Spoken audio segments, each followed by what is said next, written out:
Won't you listen?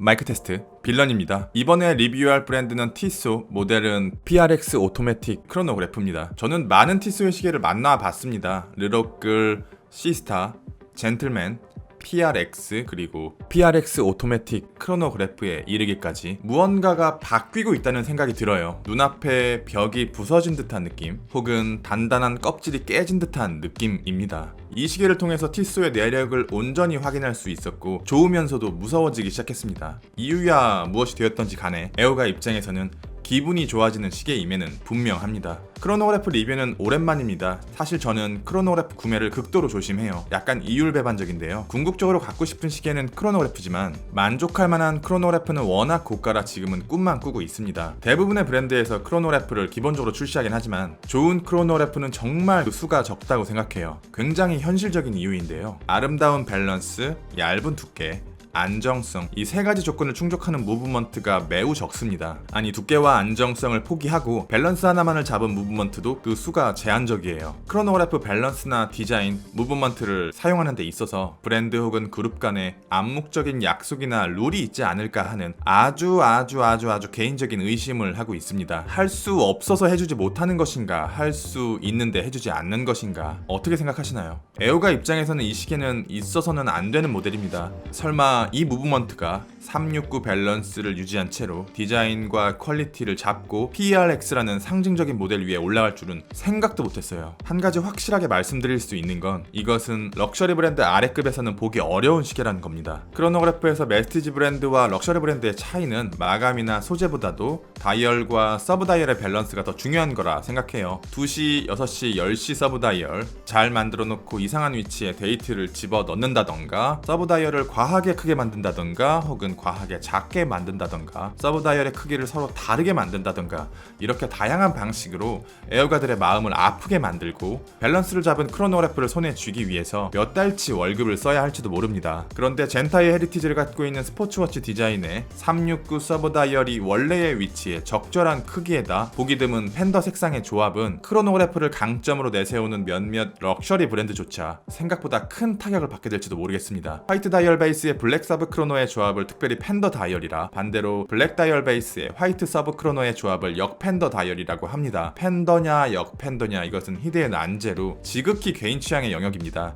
주위 사람들에게 혹은 애호가들에게 물어봐도 거의 반반으로 갈리더라고요. 언뜻 보면 둘 다 매트 다이얼인 것 같지만 자세히 보면 두 개의 다이얼 모두 수직으로 브러싱 마감이 발려 있습니다. 청판의 경우 색감이 워낙 어두운 편이라 브러싱의 영향이 크게 없어요. 아주 가벼운 썬네이 느낌이 다이얼 위에 입혀지긴 했지만 특수한 상황이 아닌 이상 채도가 높은 남색에 가까운 색감이 브러싱을 집어 삼키는 경우가 더 많습니다. 하지만 화이트 다이얼과 수직 브러싱의 조합은 다이얼의 느낌을 조금은 빈티지스럽게 만들어요. 살짝 청량감이 들어간 은빛 계열의 다이얼 위에 브러싱이 들어가면서 마치 스틸의 연장선 같은 느낌을 줍니다. 사진으로는 알 수 없으니까 꼭 실물로 보셔야 해요. 다이얼을 받치고 있는 케이스와 브러싱의 방향이 같기 때문에 이 일체감을 좋아하시는 분도 계실 거고 싫어하시는 분도 계실 것 같아요. 그리고 심판의 경우 다이얼과 서브 다이얼이 흰색과 검정색 이 두 가지 색상으로 나눠지는데 반해 청판은 서브 다이얼이 다시 썬네이 아웃라인과 매트한 인라인으로 나눠지는데요. 금빛 핸즈와 검정 서브 다이얼이 서로의 화려함을 줄이는 데 노력한다면 은빛 핸즈와 은빛 서브 다이얼의 아웃라인이 서로의 화려함을 더하는 데 주력합니다. 핸즈와 인덱스에 야광이 발려있긴 하지만 그 영역이 워낙 좁아서 크게 의미 있는 수준은 아니에요. 사이즈는 42mm, 두께는 14.5mm, 러그 투 러그는 46.5mm, 러그는 13mm, 방수는 10바, 100m, 인터그레이티드 디자인에다 서드파티 스트랩의 교체가 거의 불가능하기 때문에 러그는 크게 의미 있는 수치가 아닙니다. 좋은 크로노그래프 조건 중에서 가장 달성하기 어려운 부분이 바로 두께라고 생각해요. 결국 좋은 크로노그래프는 이 두께를 어떻게 잡느냐에 달린 것 같아요. 아무리 아름다운 얼굴과 비율을 가진 크로노그래프라 하더라도 두께로 인한 불편한 착용감을 해결하지 못하면 결국 외면당합니다. 스펙상의 두께와 손 위에서의 두께감, 그리고 손목 위에서의 착용감을 잡는 부분에서 브랜드의 워치메이킹 수준이 단적으로 드러난다 생각합니다. 합니다. 크로노그래프 무브먼트는 기본적으로 두껍습니다. 이 무브먼트의 두께는 7.9mm로 범용 무브먼트의 두께가 4.7mm인 것에 비해 얼마나 두꺼운지 체감되실 겁니다. 무브먼트의 두께는 변하지 않기 때문에 시계 브랜드가 아무리 노력을 기울인다 한들 시계의 두께 역시 어느 정도는 정해져 있습니다. 이 정해진 상수 안에서 어떻게 더 얇게 보이게 만들 것인가, 어떻게 더 좋은 착용감을 제공할 것인가가 브랜드의 역량이라고 생각해요. 케이스는 크게 베젤과 미드 케이스, 케이스백으로 3등분 되어 있습니다. 두께를 베젤 쪽으로 몰아주게 되면 디자인적으로 망가지고, 두께를 미드 케이스 쪽으로 몰게 되면 소위 밥통이 되어버리고, 케이스백으로 몰아주면 착용감이 무너집니다. 미드 케이스는 7mm 정도로 굉장히 얇게 디자인했습니다. 위쪽의 모서리를 폴리싱으로 마감한 것과 아래쪽에 다면에 기교를 넣은 것은 미드 케이스에 보이는 두께를 실제 두께보다 더 얇아 보이게 만듭니다. 케이스백은 3mm입니다. 냉정하게 말씀드리면 3mm 두께의 케이스백은 그렇게 얇은 편은 아니에요. 착용감에 영향을 미칠 만한 두께인데요.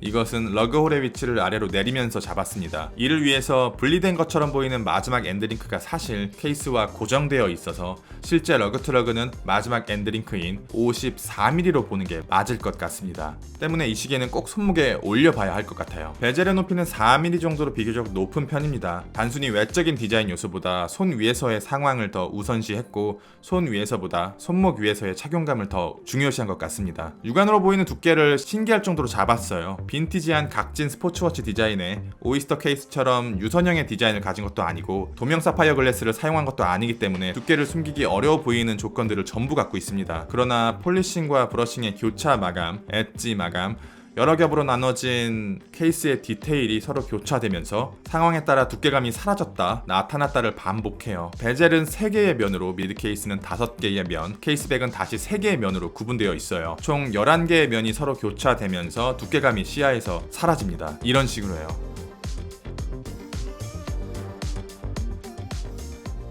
이것은 단순히 케이스에 국한된 것이 아니라 케이스와 연결된 크로노 버튼마저도 동일한 디테일이 들어갔습니다. 이 작은 버튼에 얼마나 많은 디테일이 들어갔는지 보시면 놀랄지도 몰라요.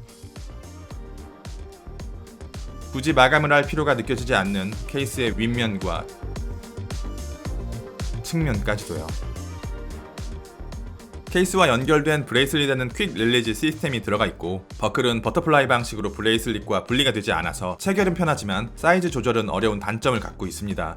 얇은 두께의 링크의 모든 면에 깊고 거친 느낌의 브러싱이 발려있고, 브레이슬릿의 디자인 특성상 화려한 편입니다. 에타 A05H31 무브먼트는 벨주 7753을 베이스로 만들어졌습니다. 이것은 높은 안정성으로 유명한 명기 크로노그래프 벨주 7750과 거의 동일한 무브먼트이며 60시간의 긴 파워 리저브를 갖고 있습니다. 이 무브먼트는 일반적으로 매우 값비싼 시계에 들어가며 말씀드린 대로 이 모델의 존재 자체가 신기할 뿐입니다. 4시와 5시 사이에는 데이트가 있습니다. 이 데이트를 저를 포함한 소수의 애호가들을 화나게 할지도 모르겠지만, 데이트가 있는 걸 좋아하는 사람이 많을까요? 없는 걸 좋아하는 사람이 많을까요? 라는 질문에 스스로 답을 해본다면 들어가는 게 맞겠죠. 데이트 관련해서 특이한 점이 하나 있어요. 날짜 조절이 크라운으로 불가능해요. 크라운으로는 오직 시간과 크로노그래프만 작동이 가능하고, 날짜 조절은 케이스 10시 방향에 숨겨진 푸셔를 통해서 가능합니다. 사파이어 케이스 안으로는 깊게 브러싱된 로터와 페를라주 마감으로 덮인 무브먼트의 내부를 볼 수 있습니다. 무브먼트가 조금은 신기한데요. 로터가 회전을 시작하면 멈추질 않아요. 이건 보셔야 해요. 살짝 흔들어 볼게요. 얼마나 오래 가는지 한번 보세요.